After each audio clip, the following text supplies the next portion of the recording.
Well, first of all, Ryan, thanks for having me. It's a pleasure, and I'm sure this chat is going to be really useful for the people in Latin America. And I'm going to start. I want to start to know your story. I mean, you're 33 years old. You dropped out of college when you were 19. You have published, 8 books already? I think it's 10, but 10? Who's counting? Okay, 10. And you're also a best-selling author, right?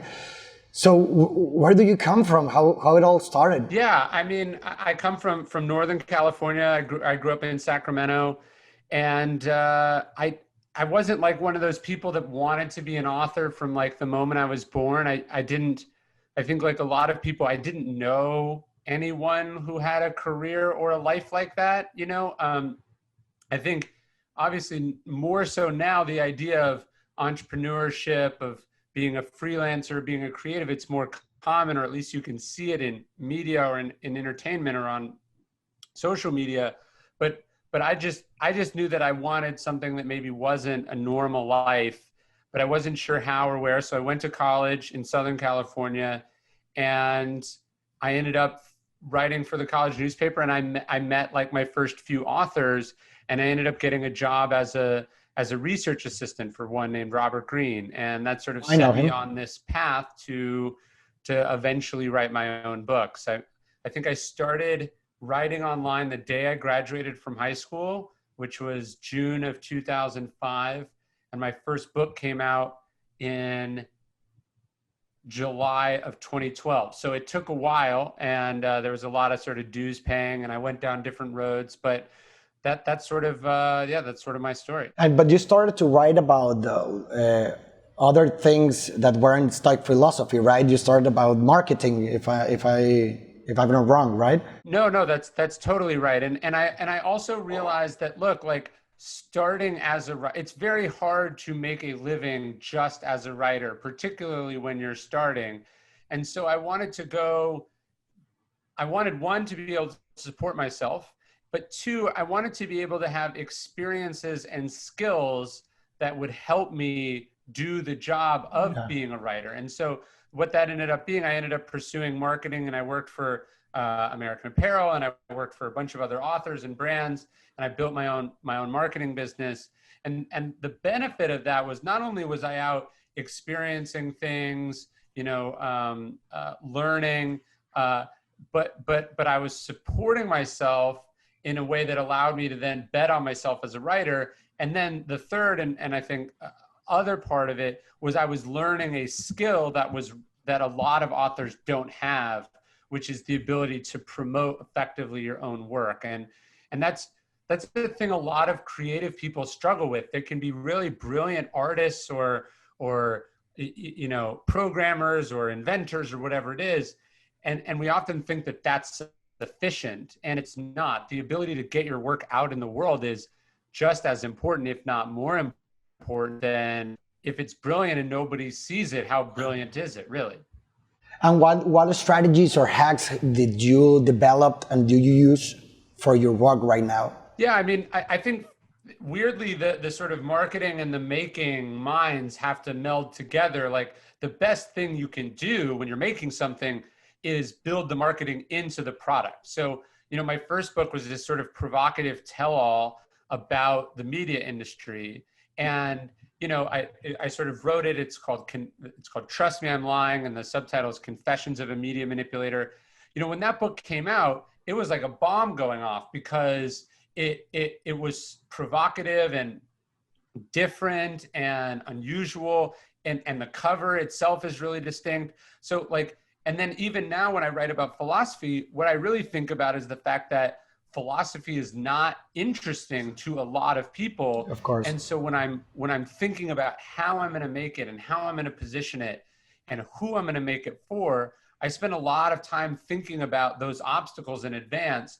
And then I try to make something that sort of preemptively, anticipates that in advance. All right. And I want to know more about your encounter with philosophy. How was it? Was it like love at first sight? How did you encounter Stoic philosophy? Yeah, I was in college and I was at this conference, and I went up to the speaker afterwards and I said, like, what books are you reading? What books would you recommend to someone my age? And I got introduced to Stoic philosophy that way. And this is a copy of Meditations, but I got this edition of Meditations, and it came, and it was, just like nothing I'd ever read before. I mean, I think like a lot of people, I assumed philosophy was abstract, philosophy was impractical, philosophy was really dense, really inaccessible. And, to read Marcus Aurelius, I mean, like, I'll read the first, so he begins Meditations with sort of a list of gratitude, which I won't get into, but this is essentially the first entry in meditation. So you can imagine reading this at 19 years old. It says, when you awake in the morning, tell yourself, the people I will deal with today will be meddling, ungrateful, arrogant, dishonest, jealous, and surly. They are like this because they can't tell good from evil, but I have seen the beauty of good and the ugliness of evil and have recognized that the wrongdoer has a nature related to my own, and none of this can hurt me and no one can implicate me in ugliness. And so, I read that and I was just like, wow, like this is, not only was this like what I'm looking for, but this is, I understand this. Do you know what I mean? You resonate. Yeah. And like, you don't need a PhD in the classics to know what's happening. It's just like, it's straightforward and it's obvious and it's true. And so it was definitely an awakening for me. I'm also an avid reader of Stoicism. I'm familiar with that. And one of the key concepts of Stoicism is the contemplation of one's own death. I want to know from you, how can death change the way we live our lives? Well, so I carry this coin with me. It says memento mori on the front. And then on the back, it actually has a quote from Marcus Aurelius, which is the contemplation of death you were just talking about. It says, you could leave life right now. Let that determine what you do and say and think. And I think that's just so perfectly expressed.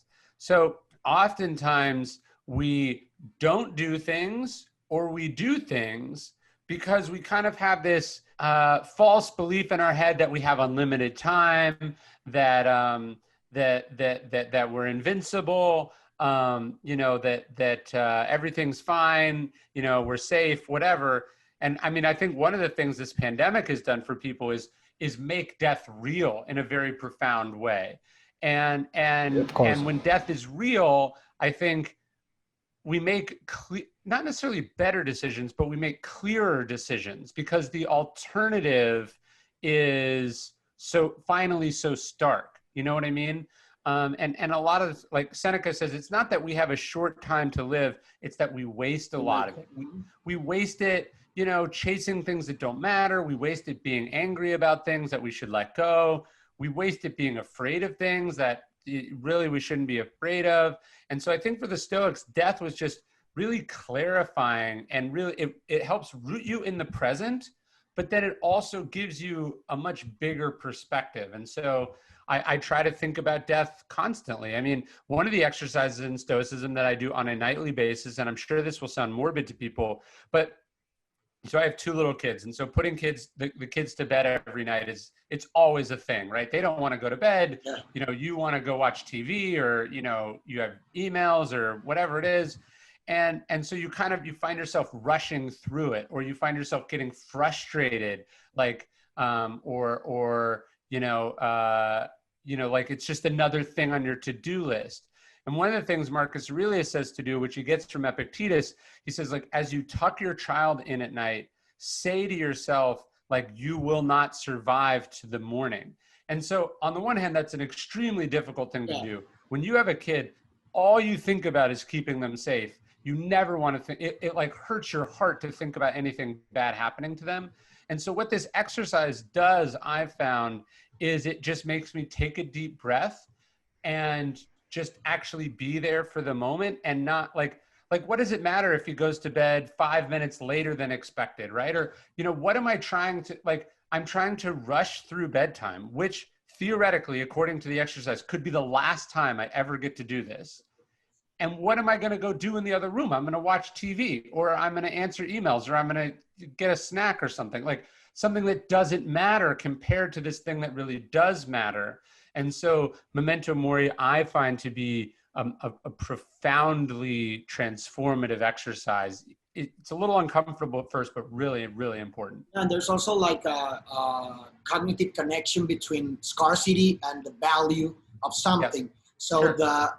Somehow what represents life, scarcity is death.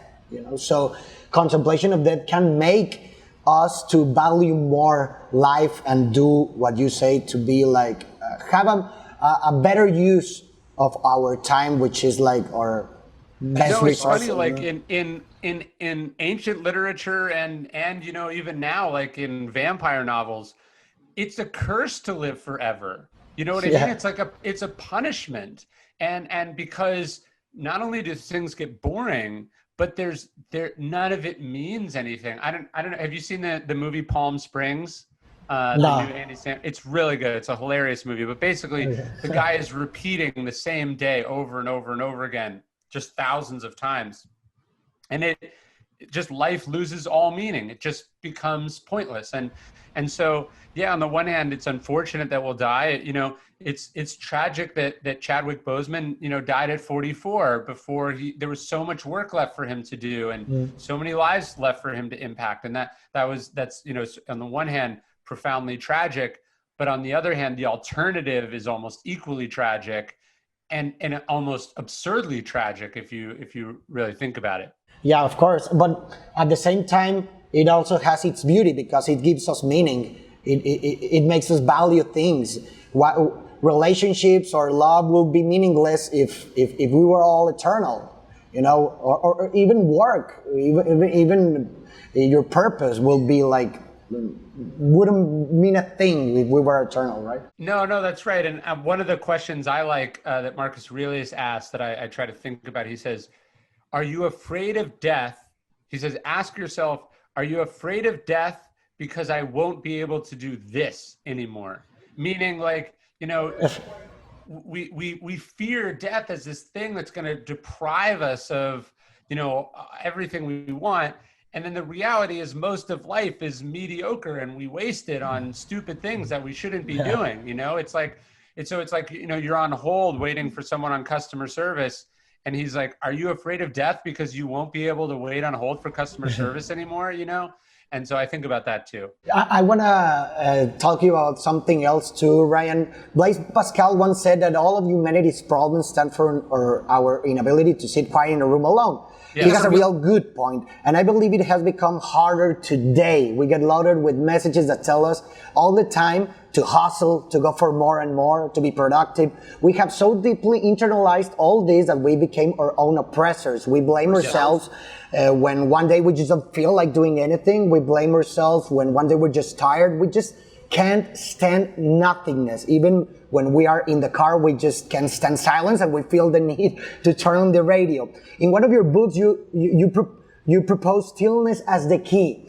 How is that, and how can we stay still when in our Occidental worldview, productivity and action are like gods? Yeah, I mean, I think when people hear that word stillness, they think sort of like meditation or, a silent meditation retreat or something, like that stillness is the absence of activity.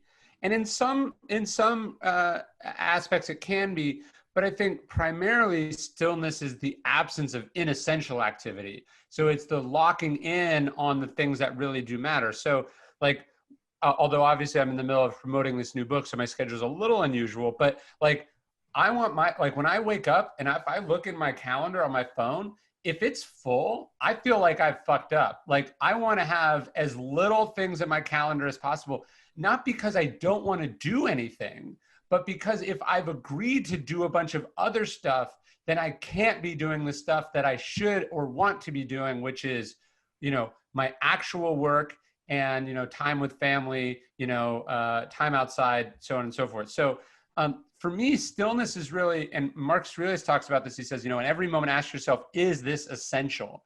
And the point is, you want to do the essential things and not do the inessential things. And so when I'm saying stillness is the key, what I'm really talking about is kind of less is more. I'm not saying don't do anything, go lay on the beach somewhere, although it may be that laying on the beach is the best thing for you to do at this moment.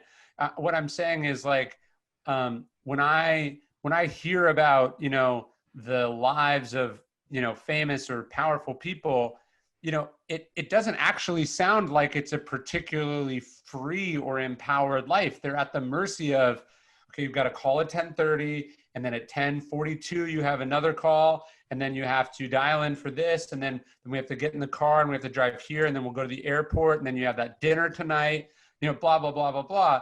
And so, like, for me, I really define success and happiness as autonomy, the ability to have control over my own life, to be able to do what I think is important, to not be an item on somebody else's to-do list. And so I think what happens is a lot of people value they don't have a good sense of what they want their life to look like. So they just chase more and more, whether it's more power, more social media followers, more business, more speaking, more, you know, whatever it is, we're just more.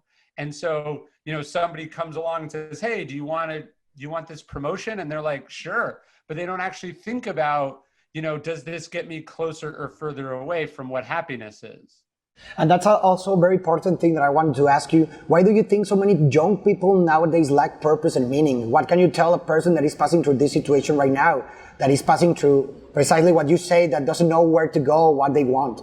Yeah, it's like the person who's incredibly busy and just chasing, you know, actually feels like sort of purposeless and unhappy. Meanwhile, the other person who never gets off the couch, who just plays video games all day, also is feeling the same thing. What I really think you know, we talk a lot about passion, you know, following your passions. I find that to be relatively empty. What I value is purpose. Like, what I'm trying to accomplish is X, and I'm trying to accomplish it not because, you know, it's lucrative or exciting. I'm trying to accomplish it because I think it matters. You know what I mean? And so, so I think focusing on some larger mission, some purpose, something you're trying to accomplish, that's what we want to do. And so obviously writing, you know, you could do that from a selfish place. Like, hey, I wanted to just, you know, win as many awards as possible, or, you know, sell as many copies as possible, or, you know, express myself as much as possible. I think about it more like I truly find books to be important and powerful and meaningful, and I feel driven to contribute to that and to pay forward some of the things that books have done for me in my own life. So this purpose allows me to wake up every day and know what I'm supposed to be doing without, you know, also having this sort of appetite that can never be satisfied. Sometimes people are afraid to take risks to pursue something meaningful, so they stay where they are being miserable because they prefer the devil they know than the devil they don't know, right? What do you think about this? Should people be afraid of taking this kind of risks for pursuing something meaningful? No, I mean, look, like you have to risk. Like Seneca talks about how people will risk all these things to avoid pain, but then they won't risk anything to gain anything. You know what I mean? And so, like, dropping out of college was a huge risk for me. And yet also it wasn't a huge risk. You know what I mean?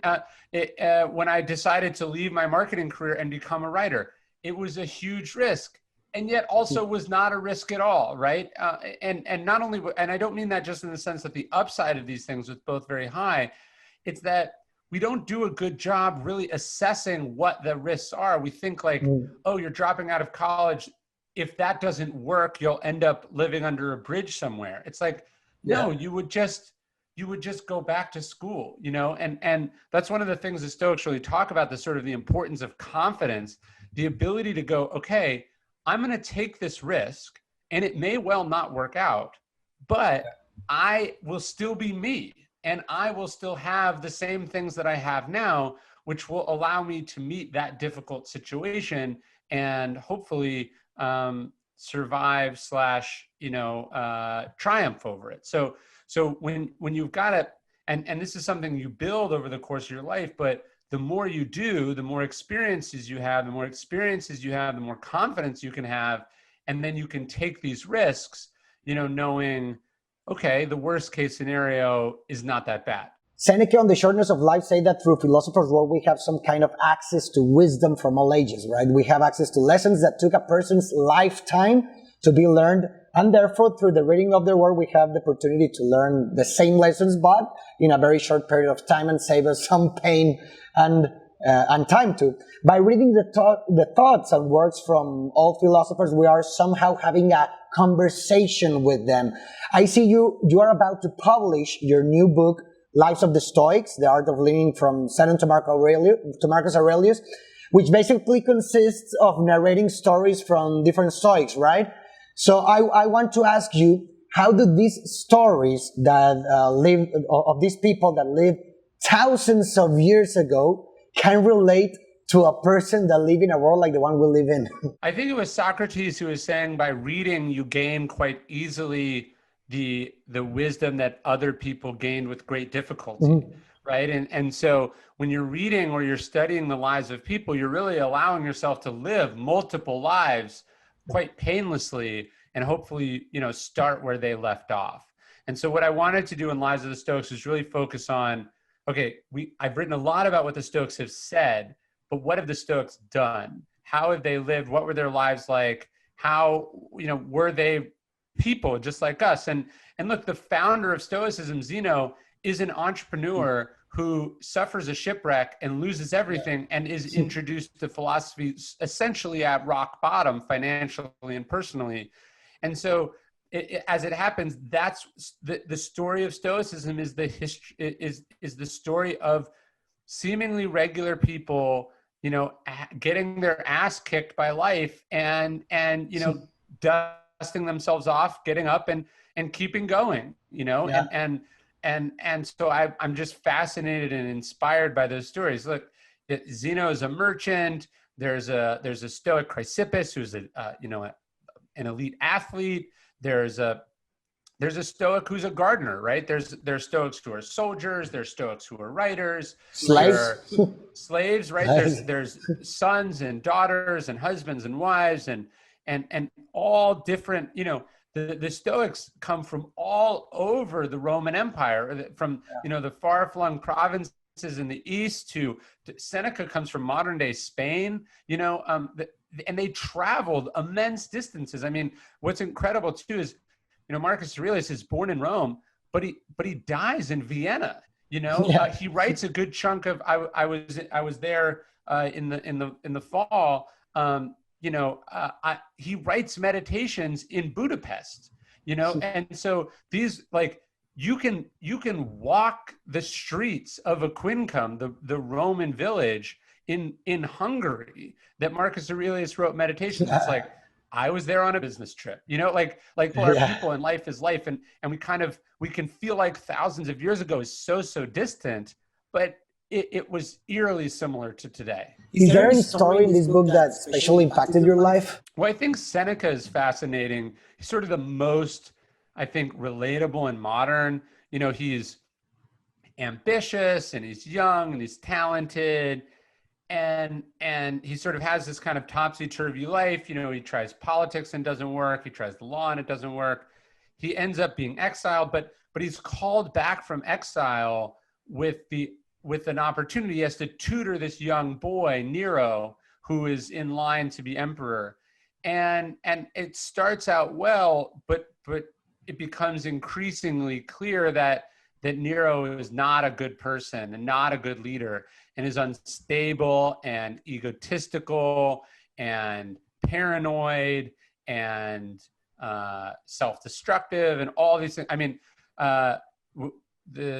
there was a book published in the US recently called American Nero that is arguing that Donald Trump is sort of a Nero-esque character. It's not quite fair to Donald Trump because Nero was really bad. I mean, Nero murdered his family members. He killed his mother. I mean, he killed half the Stoics, as well as persecuting the Christians. So Nero is really, really, really bad. But Seneca is conflicted. He has this idea of well, if I don't do this job, someone worse will do it. And it's this tension between, I'm a good person, but I'm in a bad job. but the job is also making me successful and rich. And so I just feel like Seneca's life has so much tension and so much drama in it. And, you know, I feel like depending on what side of the bed I wake up on, some days I find Seneca to be so inspiring and inspirational. And on other days, I'm just disgusted by him, you know. Okay. And so some days he's a cautionary tale, and other days he's a moral exemplar. So he's just I just find him an endlessly fascinating character, and one of my favorites to write about, to be sure. But isn't that like a reflection of our own humanity? I mean, we all have like our shadow that we have to somehow embrace. And maybe what you're just telling about Seneca is precisely that. I mean, Seneca has his bright side, but also his shadow, like any one of us, right? Yeah, and look, I think it's really easy to get on the wrong path and really hard to get off the path once you're on it. And like my life has that you know, theme in it too. I started really early in marketing, and I was successful, and I worked for these cool, provocative brands, and I found myself, you know, running marketing at a publicly traded company in my early 20s, and that was fun and exciting, and I loved the opportunity. I felt like I was doing really good work. At the same time, American Apparel was a deeply dysfunctional company that had a lot wrong with it. And the founder was, you know, undeniably guilty of, you know, sort of abuses of his power and his influence, and sort of was slowly and then very quickly kind of descending into like a form of insanity. And so it was really hard, and it was hard to know what was right. In retrospect, it's very obvious. Like, Of course. and if I was doing it again, I know what I would do differently and how. But at the time, there was none of that certainty, right? And so you have to be careful about, you have to look back at your own life and see how you did things wrong, but thought you were doing them right, or you were doing the best that you could. And then you have to realize that for the most part, that's what everyone else is doing right now. Do you know what I mean? Like, we're very forgiving of ourselves and very eager or quick to explain, excuse, justify. Yeah. And then somebody else does something 1/10 as bad, and we're like, fuck that guy. They're Cancel. Exactly. Cancel them. Yeah. And also one important thing that you said about like seeing in retrospective is that I think many people like engage with the past just because right now they know what happened, but in the moment when they took the decision, they didn't have the information you have right now. So somehow it's like absurd condemning yesterday's ignorance with today's wisdom, right? No, that's definitely true. Although when I look back, it's not that I didn't know how it was going to go. It's that I was in some cases valuing the wrong thing. So we talked about like sort of taking risks, doing scary things. Like one of the reasons, like let's say let's assume that a good chunk of the people working in the Trump administration would otherwise be good people working in a different Republican administration and not be championing policies that are nearly as bad, right? Yes. So why are they complicit in what's happening right now? A lot of them are thinking, well, I can't lose my job. You know, I have to support my family. Or they go, I don't want to commit career suicide. You know, they're uncertain about that. What they're not able to see, and what you know, is really hard to cultivate, is the sense of like, no, you'd be okay. You would be okay. Like, you could quit, and it would, not only would it be the right thing to do, but it wouldn't hurt nearly as bad as you think it's going to hurt. You're just overvaluing the status quo and the certainty of now and the safety of your paycheck and so on and so forth. And so you have to be, like, I was thinking about this the other day for Daily Stoic. We have a podcast, and we got this advertiser came in, and like it had sort of come through anyway, someone wanted me to advertise something that, when I really looked at it, it was very clear to me was like a scam. Like, it was not, it was promising all these things that it couldn't possibly do. Yeah. And so, you know, somebody brought it to my attention who works for me, and said, I don't think we should run this. And I looked at it and I said, you're right, we shouldn't run it. And so we didn't. And there was a financial cost to this decision. Okay. Like now in my 30s, having been around a while, having achieved some things, I'm in a place where I feel safe and comfortable going, I'll just find someone else. But when I was 21, the idea of quitting this job because there were rumors about the founder doing X, Y, and Z, I was both scared and like falsely assuming that this was the only job like that this was the only opportunity I would ever have. And if I lost it, you know, so I mean, I think objectively I should have been willing to take that risk anyway, because, and eventually did. But the point was, I just didn't have I wasn't thinking about it right.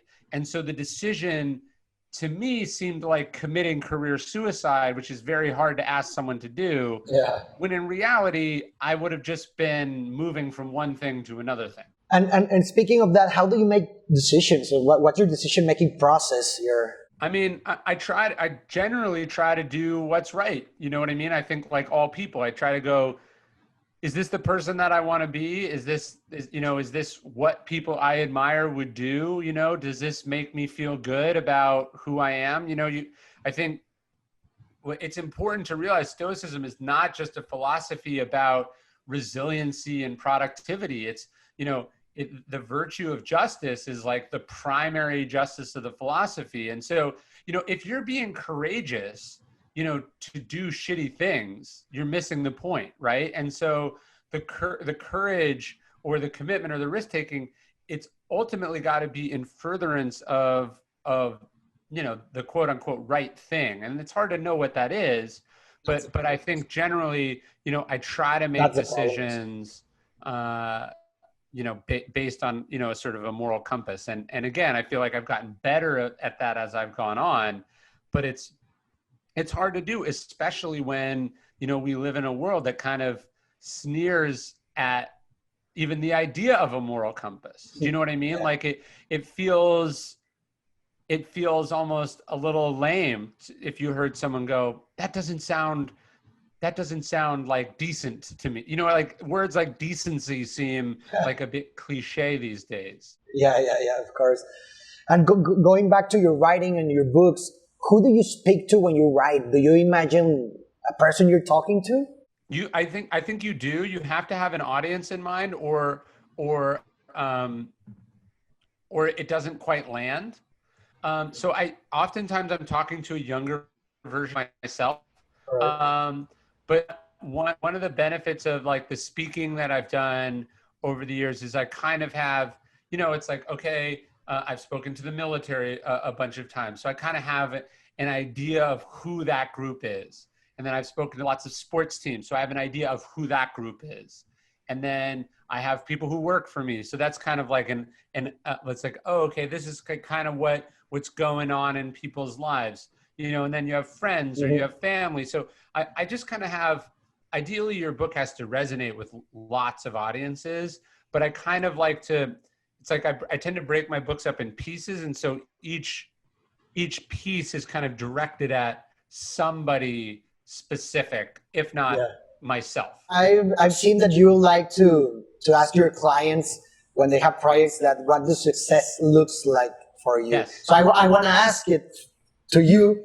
What the success looks like for you in your writing? How do you determine that you've been successful in your work? Yeah, that's a really good question. And I do ask that because oftentimes people have these kind of vague notions, or they have contradictory notions. They're like, you know, I really just want to impact lots of people, but I also want to be invited to all these fancy parties, and you know, like they have the goals are not in alignment.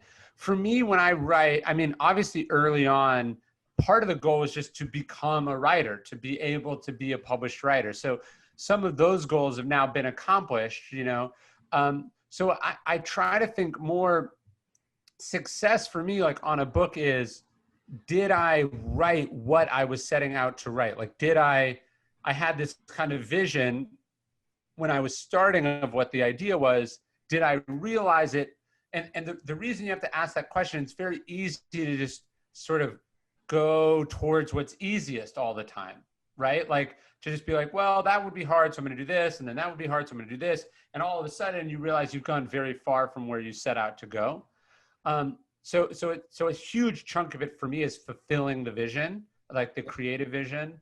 But then obviously I want the books to have impact and reach, and so I kind of have this success for me is not.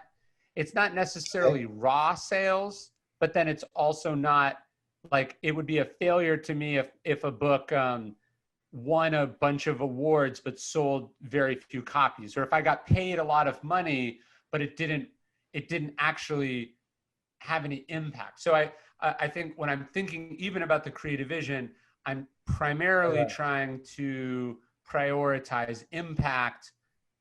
And when I think about impact, I think on people doing things. So obviously I care about, the random 16-year-old reading the book or the soccer mom reading the book or whatever, but it's when I hear from, like people of influence or power or elite performance in their field, when I hear that the books have resonated with them, that to me is usually a sign that I did what I wanted to do, because that's who I was writing for. I wasn't writing for,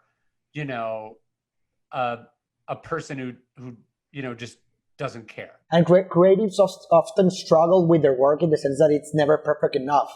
How do you handle perfection in your work? Yeah, I tend to usually have the opposite problems. So I tend to work fast and kind of like, okay, this is it. And so I'm actually trying to slow down a little bit, be more deliberate. And so I feel like on my earlier books, I was much more energy. Let's finish this. Let's do this first draft.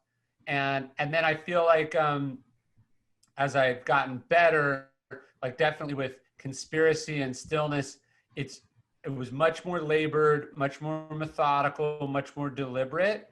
And so I'm really proud of that. And yet now when I look back at, say, Obstacles the Way, there's an authenticity to it and a quickness to it that I'm trying to recapture a little bit on what I'm writing now. So, I think you're always kind of just trying to dial it. It's like tuning a guitar. First you're a little high, then you go back the other direction, then you're a little low, and you're just tweaking ever so slightly till you get it right on pitch. And one last question, Ryan. How do you handle criticism? What kind of criticism, positive or negative? Do you filter your critics? What do you recommend to a person that struggles with bad criticisms or haters? Yeah, so it's funny. Oftentimes you'll find criticism is actually not criticism at all. So it's if you have a sense of what you're trying to do, sometimes you'll get a criticism from someone that will say, like, okay, for Obstacles the Way, the point was to take Stoic wisdom and translate it and make it accessible through stories of other people, right? Modern historical figures. Yeah. And so, I would see criticism of the book that's like, there's not that much of the original Stoics in here.